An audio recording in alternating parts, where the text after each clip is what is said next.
In the heart of the Yoruba lands, long before bustling towns and vibrant markets, the area now known as Iseyin was a dense, mysterious forest. A place where the trees whispered secrets to the wind and the ground pulsed with the rhythm of unseen forces.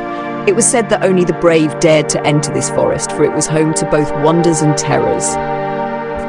Among the Yoruba people, one man stood out for his courage and vision. A young but wise leader who believed the forest held the promise of a new beginning. His people, weary from years of living on depleted land, needed hope. Aaba Odo, with the support of his wife Yaniwara, a skilled herbalist and seer, decided to lead them to the bewildering forest they called Iseyin, the living forest. The journey began under the scorching sun, with men, women and children carrying their belongings. Aaba walked at the front, a carved staff in hand, symbolizing his authority and connection to the gods. His wife walked beside him, her calabashes clinking softly with every step. Behind them, Aaba's most trusted warrior carried a spear and watched the forest edge with wary eyes. As they entered the forest, it felt as though they were stepping into another world. The air was cooler, the trees towering and ancient, yet the beauty was accompanied by an eerie silence. At night, strange calls echoed through the trees and shadows danced around their campfires. Some among the settlers began to doubt. Whispers of fear grew louder. What if the forest was cursed? What if the gods disapproved? Aaba, ever confident, reminded of Arumila's prophecy. The forest will yield to the brave and its heart will beat with life if honored. Clearing the forest was arduous. Men swung axes while women gathered roots and berries for sustenance. Yaniwara worked tirelessly, preparing herbs to heal wounds and ward off evil spirits. But the settlers were not the only inhabitants of the forest. Wild beasts roamed freely, and one night a pack of leopards attacked. Kun and the other warriors fought bravely, their spears glinting in the firelight. The leopards were driven off, but not without losses.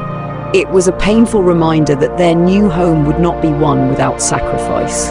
Despite the challenges, Aaba remained steadfast. Aaba did not hesitate. At dawn, he ventured deep into the forest alone. The air grew heavier and the trees seemed to close in around him. Eventually, he reached a massive tree with intricate carvings glowing faintly in the dim light. From the shadows emerged Olowo, a figure both human and otherworldly, its body adorned with leaves and vines that shifted like living fabric. "Why do you intrude upon my domain?" the spirit demanded, its voice echoing like a chorus of whispers. Aaba knelt, placing his staff before him. "We seek not to conquer, but to coexist. My people are weary and seek a home. We honor this land and the gods who watch over it."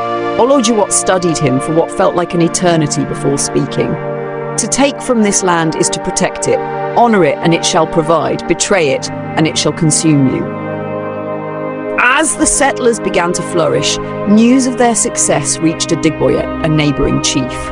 Greedy and ambitious, Adigboye claimed the forest as his ancestral land and sent a message demanding that Aaba and his people leave. Aaba refused.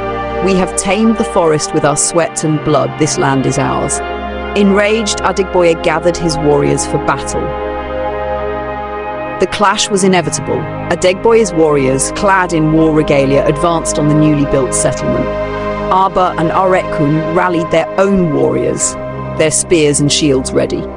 The settlers, though fewer in number, fought with the ferocity of those defending their home. In the chaos, Aaba confronted Adigboye. Their duel was fierce, each strike echoing with the weight of their respective people's futures. In the end, Aaba's courage and skill prevailed. Adigboye fell, and his warriors fled. With the rival threat vanquished, the settlers could finally breathe. The forest seemed to welcome them, its dangers lessening as they honored Olojuwol's warning. The settlement grew into a vibrant village. Every year, the people celebrated a festival of Thanksgiving, dancing and drumming under the moonlit sky. Thus, Iseyin was born, not just as a place, but as a testament to courage, unity, and respect for the gods in the land. Thank you for watching Seen and Heard Stories. If you enjoyed this tale, don't forget to like, share, and subscribe for more captivating African folktale stories. See you in the next story.